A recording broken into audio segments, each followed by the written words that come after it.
All right, welcome all. My name is Maria Krivoruchko. I'm the Director of Strategic Initiatives at Unbound Ed, and we'll be introducing the series briefly today. Our successful California Instructional Materials Adoption webinar series is a part of a coalition of the organizations that you see on this slide. Next slide, please. And this session is brought to you by two of the organizations in our coalition, Unbound Ed and the Partnership for Los Angeles Schools. You can read a little more about the work that we do on the slide, and the links to our organization's websites are in the chat. Thanks, Ellen. Go ahead and click those if you'd like to learn more. On the next slide, I'll introduce the folks who made the session possible. All right, so this is the team that brought this session to life today. You're currently hearing from me, Maria Krivoruchko, and you'll soon hear from Diana Moshe from Partnership for Los Angeles Schools, who'll be moderating our panel discussion for today. You'll also see our other colleagues, Cara Onofre, Alan Braslovsky, and Joanna Guardado in the chat and behind the scenes of this session. So thank you all. Next slide, please.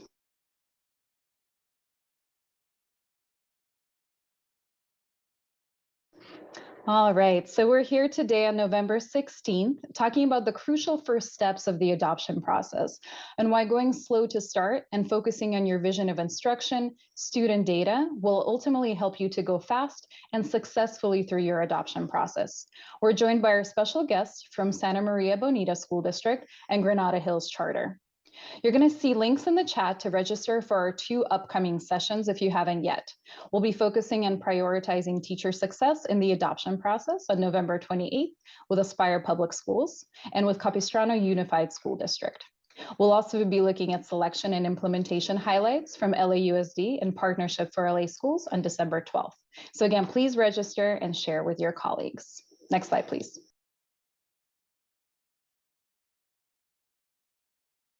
So we're really close to wrapping up the first portion or welcome section of our agenda and getting to the most exciting part of the session, our district stories. Our special guests are going to introduce themselves in just a minute, and we're going to kick off our panel discussion featuring questions some of you have pre-submitted when you registered. We're then going to have a few minutes for Q&A, so please do continue to add your questions to the Q&A in Zoom, and then we'll close out and wrap up. Next slide. So our objectives for today are twofold. The first is to highlight successful math instructional materials adoption stories of California LEAs of different sizes and contexts. And the second is to share guidance and resources for other California LEAs who are planning to adopt math instructional materials in the near future, given the recent adoption of the California Math Framework in 2023. I want to note that you're going to hear district and charter stories about their adoption, and you're going to hear about the materials they ultimately selected. Our organizations and the series are curriculum agnostic, meaning that we're not endorsing nor encouraging the adoption of any particular set of materials, rather focusing on sharing stories of success from around our state. Next slide, please.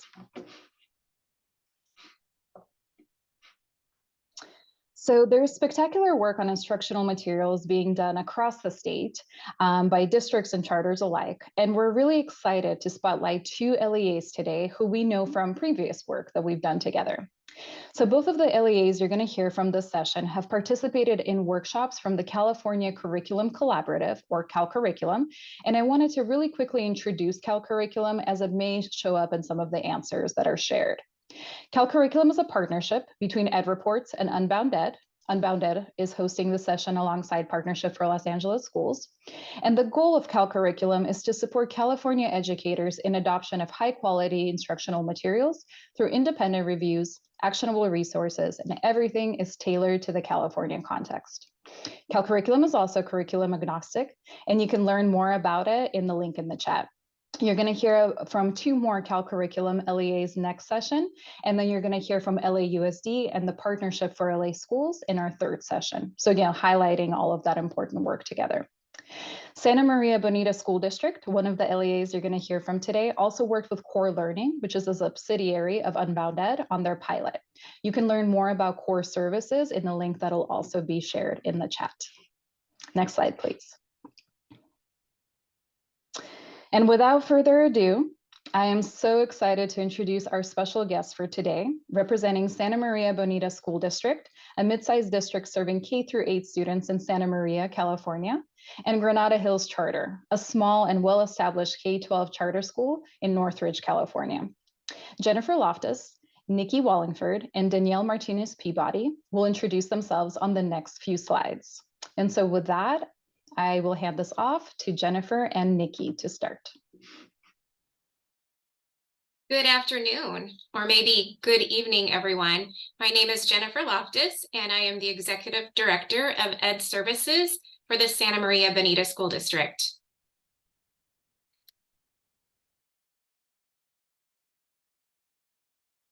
And I am Nikki Wallingford, and I am a teacher on special assignment focusing on STEAM. And so I was walking through this math adoption with that lens.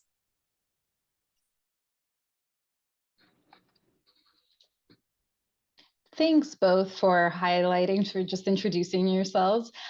We'd love it if you took a couple of minutes just to highlight some, facts about Santa Maria Bonita and tell us a little bit about the adoption itself. We'd love to. The Santa Maria Bonita School District is a district with about 17,000 students. We are an elementary district, and we are on the Central Coast. The unique thing about the Santa Maria Bonita School District is that over 80% of our learners are emerging multilingual learners. And because of that, we always have to have that language first lens in our mind, ensuring that any program or any curriculum that we put in front of our students really is addressing the needs of the emerging multilingual learner. Nikki? We use that lens really to create those non-negotiables. And we, as a district, looked at staying student focused throughout this journey and keeping that always in mind, who we are serving as teachers in our district. I don't know if this is the time to start talking a little bit about the adoption process, but I'll assume so. What I would share is that we approached this process with caution on the forefront. We were really excited when we saw the opportunity to have an opportunity, to join the California Curriculum Collaborative. That opportunity was something we applied for, thinking, what are the chances that our district would be accepted into this community of practice group? We were really happy, pleasantly surprised when we were added to that community of practice.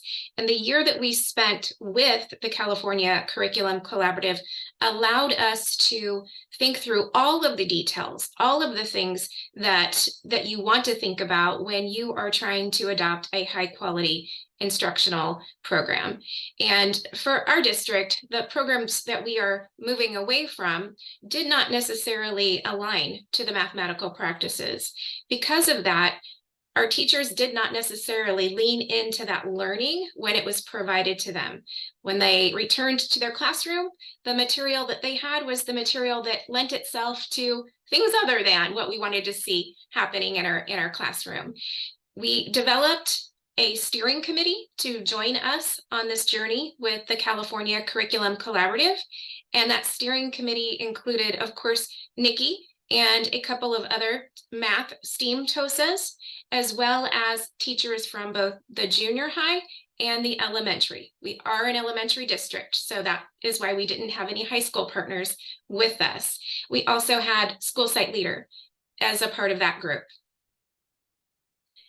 I would add that in thinking about what we would prioritize during what we discovered through that year-long journey is that we needed to develop a list of non-negotiables. And some of those non-negotiables were things like ensuring that the program was designed to guarantee students were engaged in the mathematical practices. We were not going to move forward with anything that did not do exactly that. We again wanted to make sure that we were supporting our emerging multilingual learners. And so thinking about what language supports were built into the program was on the forefront of our thinking at all times. We also have a DLI program in the district, and we wanted to make sure that whatever program we went forward with was able to support the needs of a DLI program, not just the students, but our teachers who had some very unique requests that other curriculum did not necessarily meet. And so keeping that in mind, and also keeping in mind that the steering committee and the pilotees would need to be highly trained before going into an adoption. We wanted to make sure that before we started piloting, we had deep understanding and deep commitment about what we wanted to see in our classroom with regard to math instruction. Nikki, what else would you add? I know as we have our questions, I bet we will get a little bit more in depth with all of those things. So I think we'll hear from our next school district as well. Wonderful. Thank you so much, Nikki and Jennifer. Really looking forward to learning more from you in that conversation. And I would love to introduce Danielle Martinez Peabody from Granada Hills Charter and share a little bit about their math adoption. Danielle? Hi, I'm Danielle Martinez Peabody, and I am the math department chair for our high school specifically. And our high school is composed of about 4,600 students, and it is a large charter school within the LAUSD. And but this was also the middle school also followed along with us in this particular adoption. I did work as the project lead in this for our department as well. Our math department is composed of 27 teachers. So although it's one school, it's a large department. And, we have a very diverse student population. So our EL program is not large, but it's diverse language distribution amongst that. It's about 40 different languages that are spoken amongst those students. And so that played a really big part, as we'll talk later, in some of our choices in materials. We cover both AP and IB on our campus as well. So we needed things that worked along with that.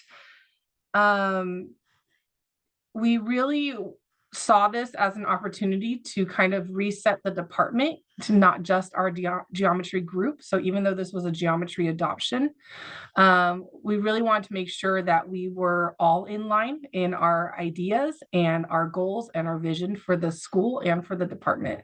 And so through this process, we really were able to kind of take the lead on that, but also realize that there was a larger picture. We couldn't just focus on, the 8 teachers that belong to this group and maybe the 1,200 students for this year.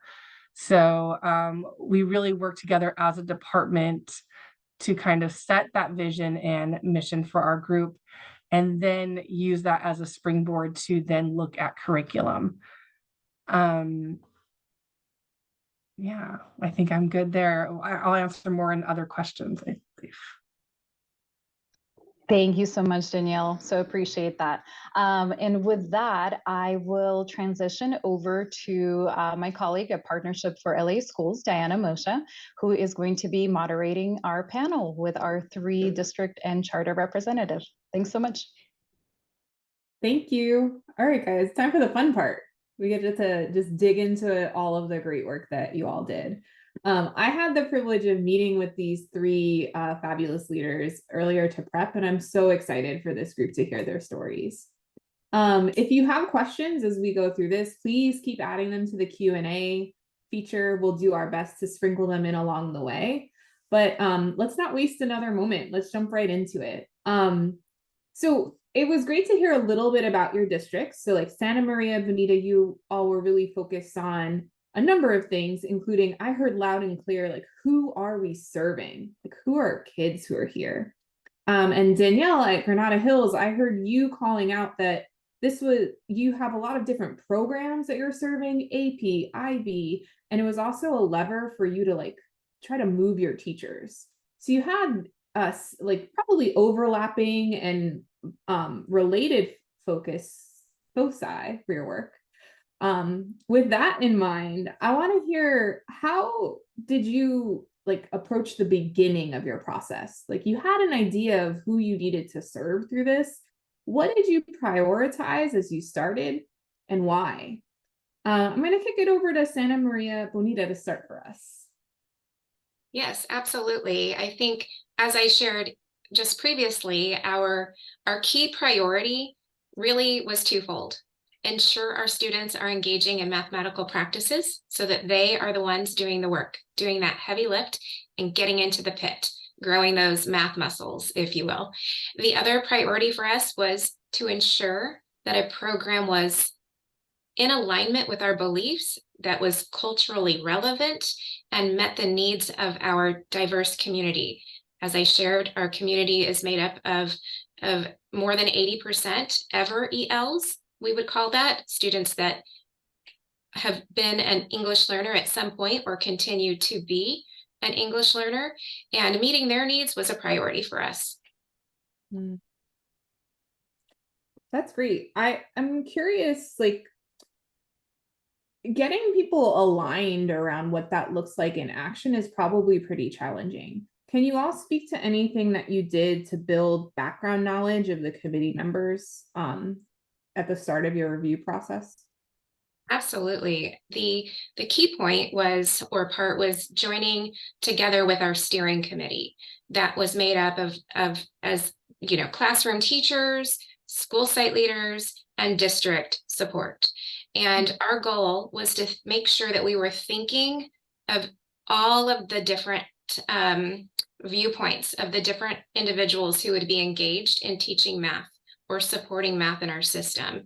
And so ensuring we had a well-rounded steering committee was one of our first goals. And early on in the process, we were able to engage in really good conversations about our vision, what we really wanted to see, how we really wanted to see math come alive in our classrooms, which lent itself to some really, really rich conversations that also led to other things that we built into our adoption process that we had not done necessarily in the past. An example would be that we really wanted to build a really long on-ramp, if you will, to this adoption. So thinking about how teachers typically experience adoptions, they return to school in the fall in August, and they are given their curriculum and their day of training. And then off you go. You can do this now. And then we wonder why we don't see shifts in the classroom.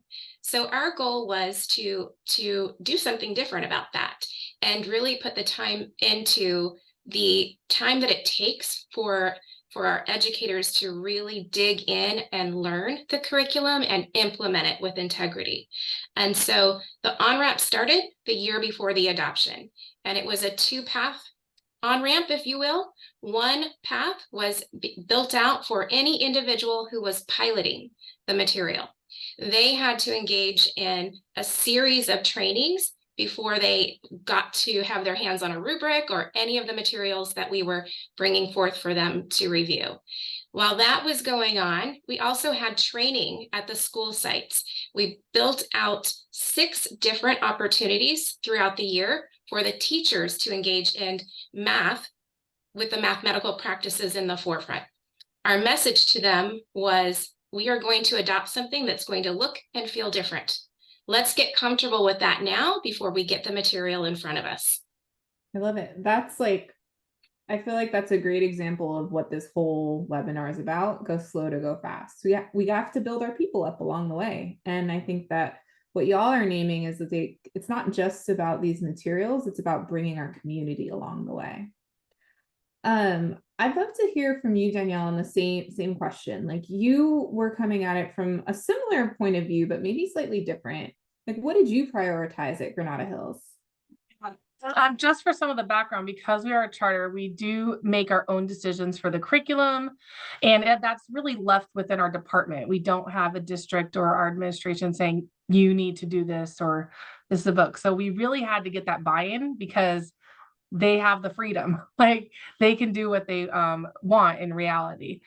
So since about 2008, 2008, we really have not had a textbook that we've been following.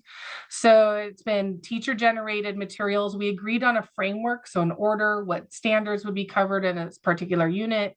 But we didn't have, what we saw after that amount of time was that people put a lot of work into this, their teacher created curriculum, but we were really missing that like baseline that everyone was doing. So there was a real issue with equity, right? There's not, when a student goes to a counselor and maybe wants a different teacher, part of those conversations are centered around, well, I don't like the way that they're teaching. I don't like the way that they're doing this. And we were all over the place. And we saw that as a department, like, hey, we're kind of all over the place. We don't have agreement on where circles go. We don't have agreement on where some of these smaller, maybe parts of standards go. And so that's when we pretty much decided we need to get a baseline, which was some sort of curriculum, some sort of textbook.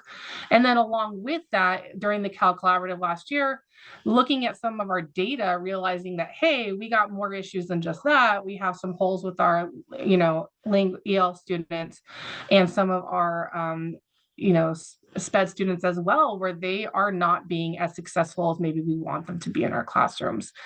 And so, and a lot of that, and maybe not everything, but a lot of that might be attributed to teacher created, because it doesn't, the nice thing about curriculums is they have built-in supports, they have built-in questioning techniques, built-in strategies for pedagogy. And so that's something that we really saw missing. Also, we have an influx of new teachers, and these new teachers, it's really hard to come start working at a school when it's like, sorry, no textbook. Here's some set of standards. Like, it takes a long time to digest that, and it takes years teaching to be able to digest that material.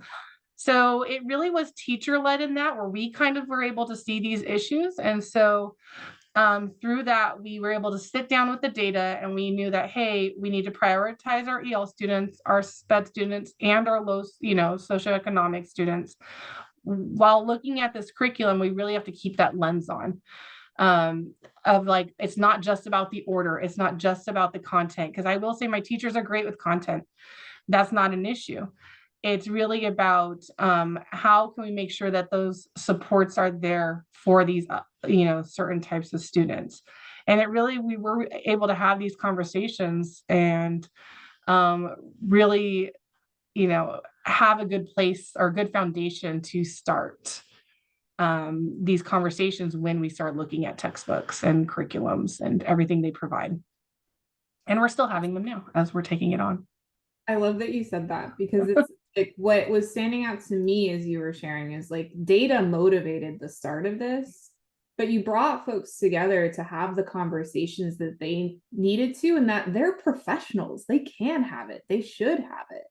And really brought them together to build a shared vision and some shared agreement along the way, rather than being like, hey guys, here's your new textbook. Now we're all doing it the same. And I want to dig in more about like how that might have been powerful for your department. I do want to invite Santa Maria Bonita in also to expand on that same idea. Like, how did you leverage equity data, just like Danielle was mentioning, and your vision for math instruction to shape your adoption process? Well, as we looked at our data just overall, we knew that we needed a new approach. We knew that to serve all of our students, we needed to take a different approach. We were not getting to where we needed to be. And so with that steering committee, we created that set of non-negotiables. And that was really important because we knew that we needed obviously alignment to the standards. We knew we wanted to grow our capacity with the mathematical practices, and we were able then to use some of the tools like ed reports to vet, because we were in this, we knew we were on the, the brink of the framework being approved, but we didn't know what that looked like. And so that really forced us into kind of an off-cycle adoption kind of experience that we hadn't really done before. So we knew that a non-negotiable was going to be that we need alignment. We need standards alignment from class to class, from school to school. And We also knew, like Danielle mentioned, we really knew that we needed embedded support for all of our populations. We needed multi-language learners to be supported within whatever we chose. We knew that our special education population, we needed to make sure that we had something that was going to give everyone the needs and the support that they needed. Scaffolding was a big thing that it was non-negotiable. We knew that we had the data. We knew that we needed to give and offer something that we didn't want teachers to need to feel like they needed to go outside of the curriculum for. We wanted that embedded and we wanted that alignment. And then logistically speaking, we have a dual language program. So we wanted to make sure that there was equity in what the materials look like in English, as well as what it looked like in Spanish. And ultimately, we wanted it to be really user friendly. We wanted to make sure that it's being used, that it's student friendly and it's teacher friendly. It's organized, it's coherent, that there's teacher support built in.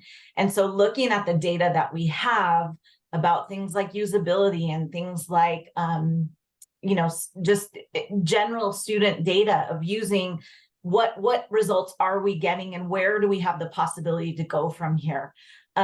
We also thought a lot about usage of digital components and in print. We knew that we needed both. And so some of the non-negotiables, because we have after school programs, we have summer schools, we have, we wanted this to live beyond the walls of the classroom between, 7:30 and 3:30. We knew that it was something that we wanted to make sure was hitting all the needs that we had at the time. And because we had those North Stars as our non-negotiables, having looked at the intention of our school district, their vision, and the needs and the data that we had and the needs of our students, we were able to use those as we began the journey of choosing curriculum that fit within that kind of pathway. Yeah. So thanks for sharing that, Nikki, because I think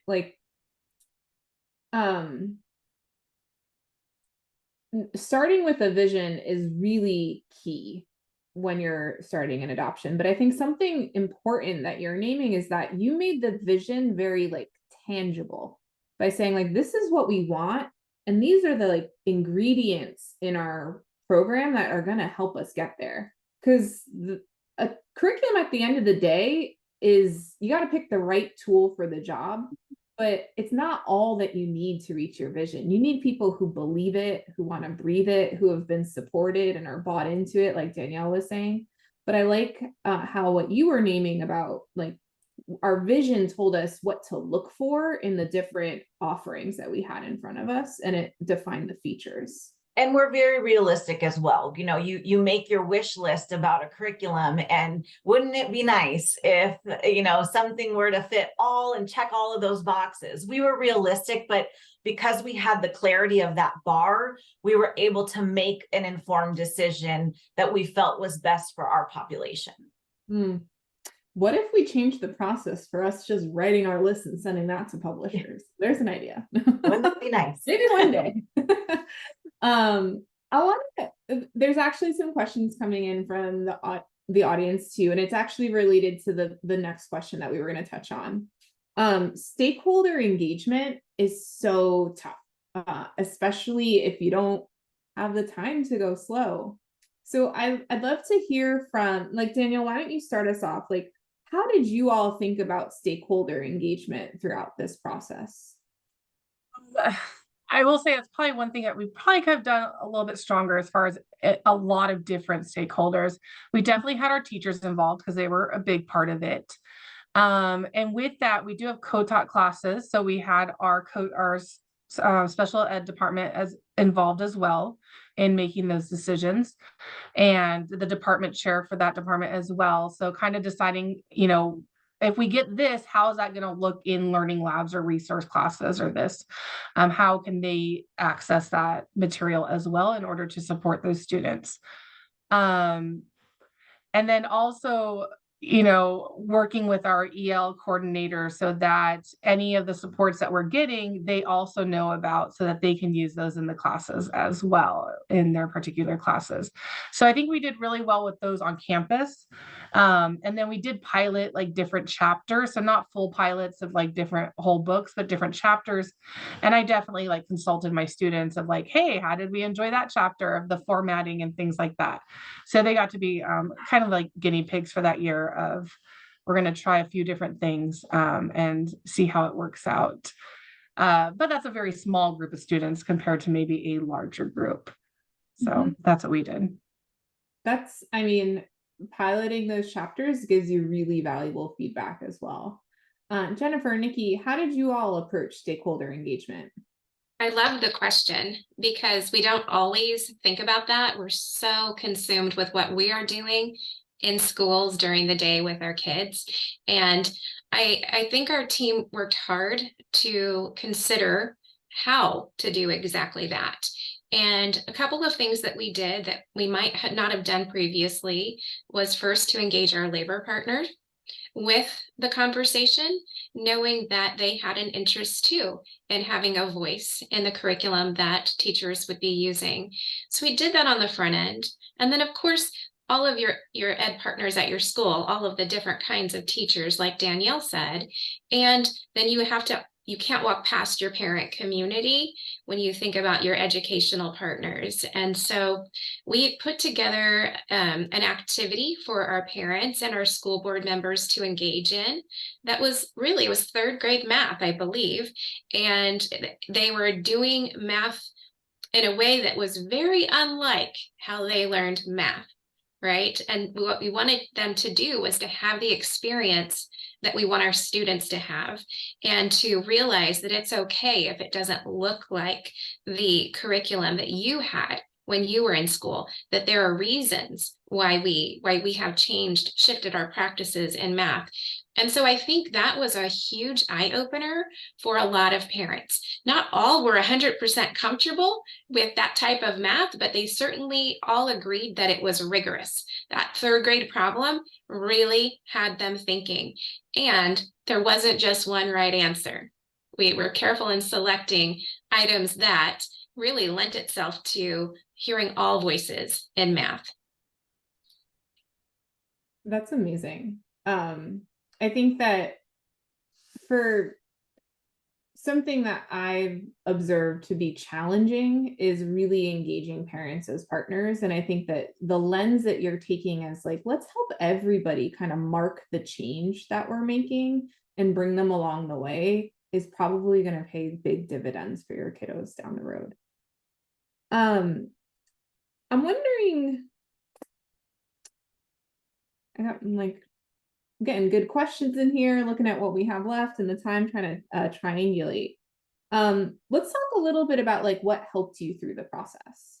So what tools, resources, or partnerships did you continually go back to or really lean on as you work through this process? Like, for example, you mentioned ed reports before, that's one. Like, what other things were helpful to you and your teams as you went through this? Danielle, why don't you start for us? I think the Cal Collaborative, the conference, was really valuable. And so going back to the notes that we did there and the work that we did there, and as a smaller group, and able to take that back to the department in a way, was really valuable. And so definitely going back to those notes, those comments that we collected there. I also, for us, we were able to create a small group for our teachers on campus.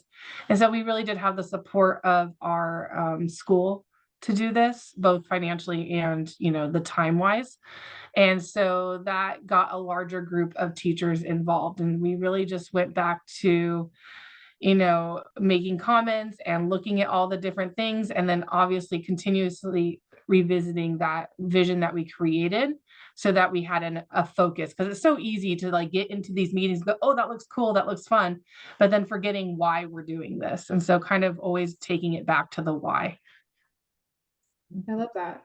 I want to probe a little bit deeper on the conference that you mentioned, like Mhm. what specifically do you feel like helped like was there an activity that you did, a conversation, like what really was catalyzing for y'all there? I really enjoyed walking around because they a gallery walk of everybody's kind of vision, mission, and then like their path of what they were either already doing or hoping to do. Um, you know, we definitely, maybe in geometry, we had a good start of teachers that really were on board. But now that we're looking at like, okay, let's look at algebra 2, we definitely have a group where are um, not as into it. And some of them were there with us on that conference. So it's just really valuable to have those conversations and to see other schools having those conversations as well. So it wasn't just us. Because we're not a part of a big district, I think sometimes we forget that it's not just us. Yeah. Even sometimes I'm in LAUSD all the time. I think sometimes we forget that it's not just us. It's helpful to get out of your bubble and really learn from others that are grappling with some of the same challenges. I'm curious from the Santa Maria Bonita team also, like what did you lean on through this process? Like what would you recommend others turn to? Well, I think the resources and work that we did with Cal Curriculum as we began this off-cycle work was very beneficial to just really make us examine the process of adoption. We have a pretty well-established process within our own district, but again, it's nice to look outside to see multiple perspectives. It helped reaffirm our process. And it also helped us kind of do some self-reflecting about where are we going and the importance of things like having those non-negotiables. I think a tool that was really helpful that we leaned on was ed reports, because like I mentioned earlier, we didn't really have that list updated, vetted from the state of California. So we knew we needed to go somewhere that was well established and could give us the kind of data that we needed to make those kinds of big decisions. And really the partnership, I think, between our district administration and our teachers and that constant flow of communication really is what made our adoption process possible. You know, we, at a district level, we can come up with what we think is the best thing, but it's really the teachers who are using the program on the daily in reality of what does this look like, and their voice being the one who makes that final decision for us in our process. They were able to self-reflect. They were able to make some, have conversations about the curriculums that they were choosing and using. And that thoughtfulness that coincided and that back and forth of communication was integral to the success of this adoption. I feel like what I'm hearing from all of the answers that were shared here is like, there's resources out there, there's experiences that are important, but like one of the main resources we have to put behind this is time. Like we need people to have conversations. Like this is a human process if we want to do it well. There's a couple questions coming in that like are a little specific about the features of what you were looking for in curriculum. One's about assessments and one's about like what were you looking for to serve your multilingual learners. Let's start with the latter. I always mix that up. So let's start with the multilingual learners. Like what were you really looking for when you were thinking about serving that population of students on your school site? For us in Santa Maria, one of the core pieces in order to support our multilingual learners were the language routines, and wanting to make sure that that was embedded throughout. Our kids will often sit back and not engage in conversation, and we want the opposite of that. And so setting up those routines and practices really helpful. And of course, having materials that are easy to pivot from English to Spanish for students who are further along in their language acquisition, might need to see something or hear something in Spanish and then click right back over to the English component of the program as well. Yeah, I also appreciate the the vocab the way that it is, especially geometry can be extremely vocab heavy, and the way it was it's front and center and it's embedded. Also appreciating just like they have sentence frames and structures that are consistent, to make that language more accessible without, bringing the rigor down. So for me, I love that I can give the homework online, and I can choose to have like sentence frames as a part of the answer. So I'm having them submit like a sentence as an answer, but it's providing that structure for them to see it. So that maybe on the next problem, I can take away that structure. And they've seen an example of it, they've worked through it, and then hopefully they can do it on their own in the future. And if not, we can go back to the sentence frame. I think those scaffolds are just so incredibly important for our students to access grade level rigor coming, post-pandemic, post-COVID, coming back to school, recognizing the learning loss that occurred, and also that we had achievement gaps before the pandemic. And so working with our teachers, really wanting to change that mindset that with scaffolds, students can, with some prerequisite teaching that is built in, you don't set aside the grade level curriculum, you embed the prerequisite skills into the grade level curriculum. And so a program that had that feature was something that would be a huge bonus. And we were, grateful to find a couple programs that met those needs. Hmm. I feel like you all are describing tools that, if I were to summarize it, like empower the teacher.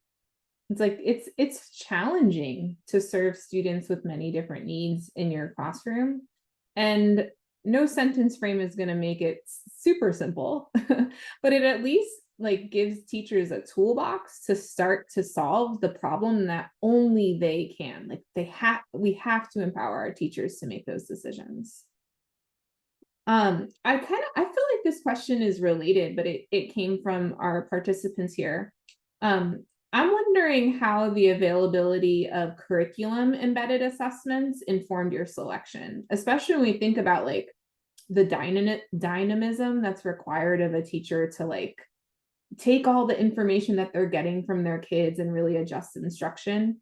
Like where did that, what role did assessment play in your evaluation of materials?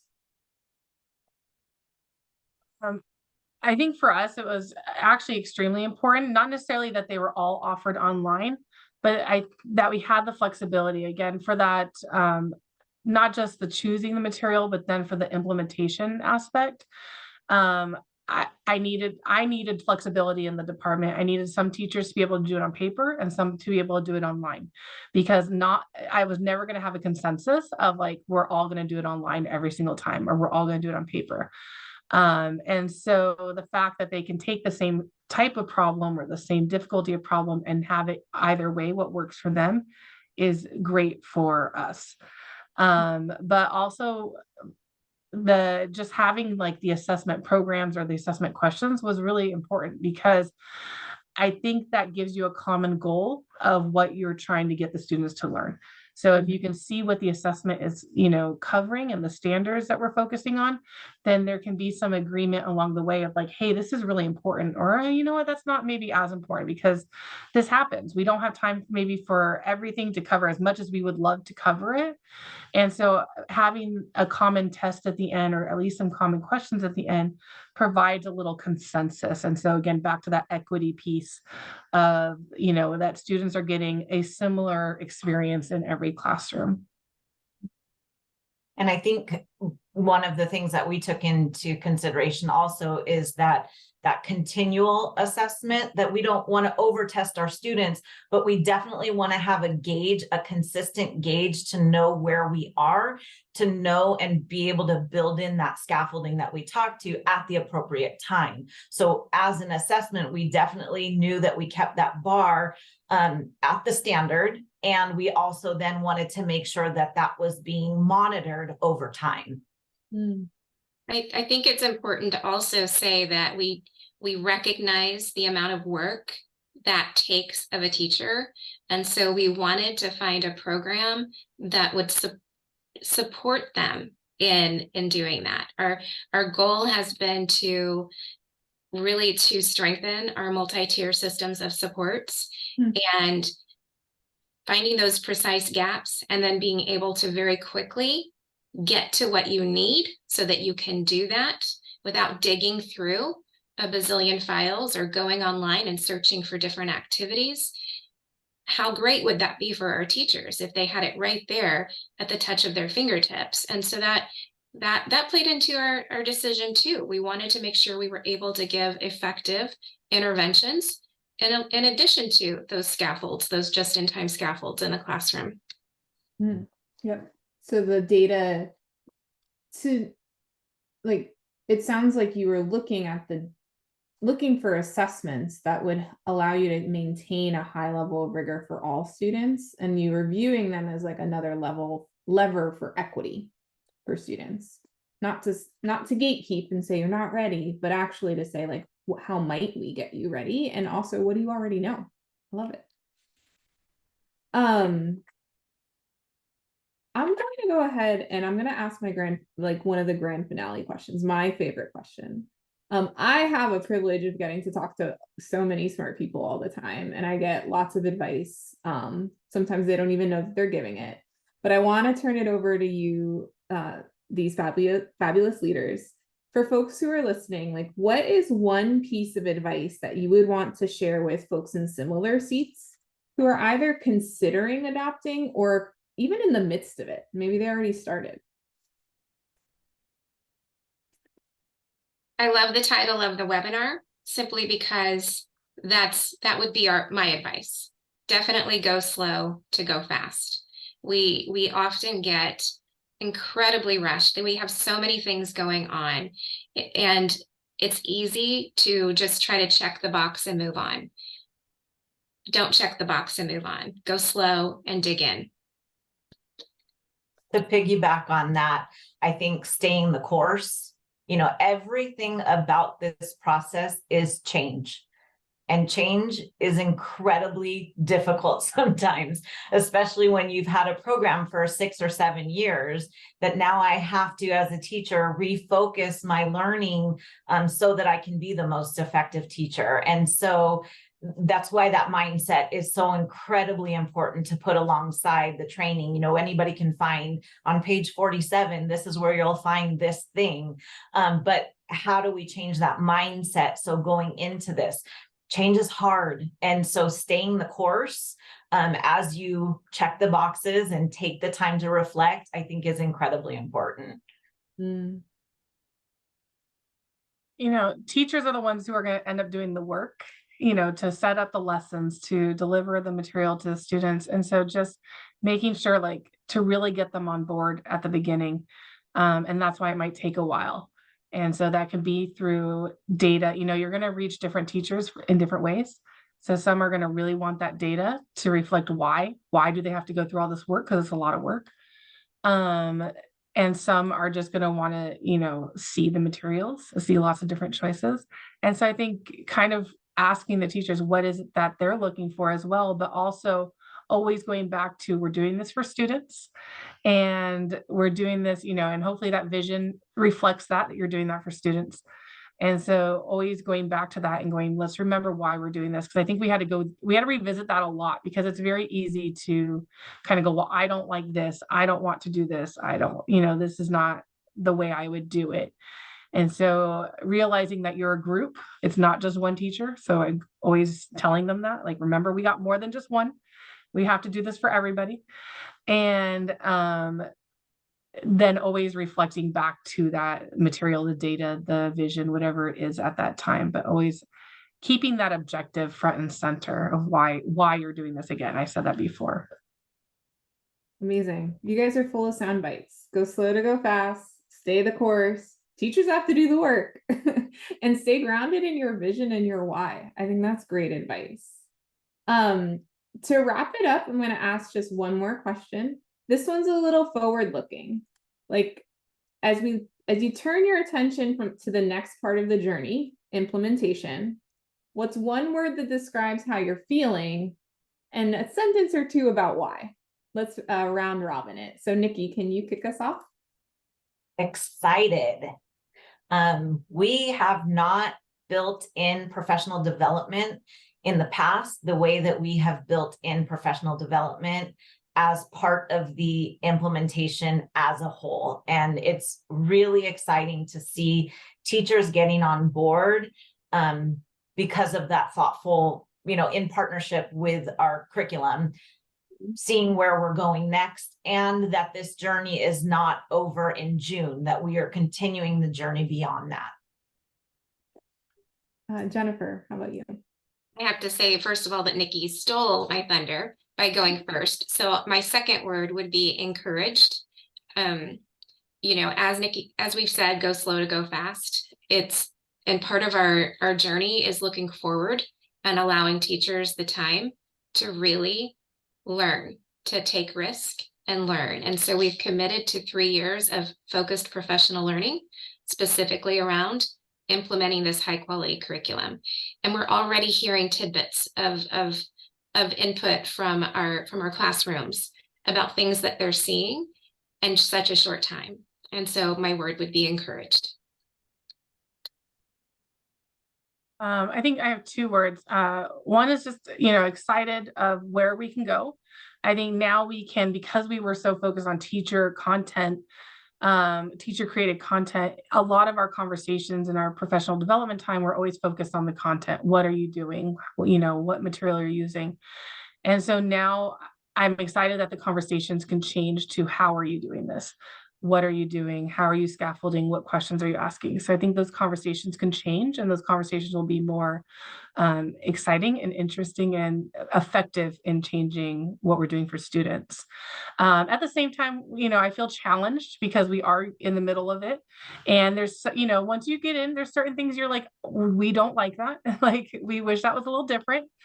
But realizing that, we don't need to get rid of everything that works before. So just realizing that this first year, we're going to find out all those things. And then we can always make it our own together of why we need, like, why didn't that work? Why, what can we do differently without throwing everything away? And just, it's not about starting over. It's not about, oh, this book doesn't work for us. It's just about adapting it to meet the needs of our students, because our students are not the same as, I know people are like, oh, share the book, but like, just realizing too that like the needs of our school are very different than the needs of another school.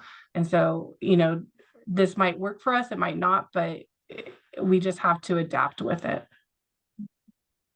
I'm leaving this call at least feeling really optimistic for your children, but because you all are approaching this in a way that shows a love and respect for the professionals that have to do this work day in and day out.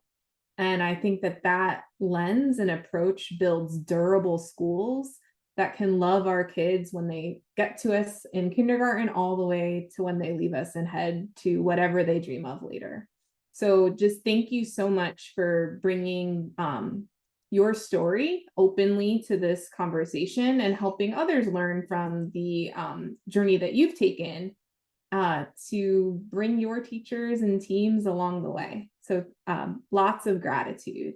And I'm going to turn it back to my teammate. I lost my spreadsheet to close us out.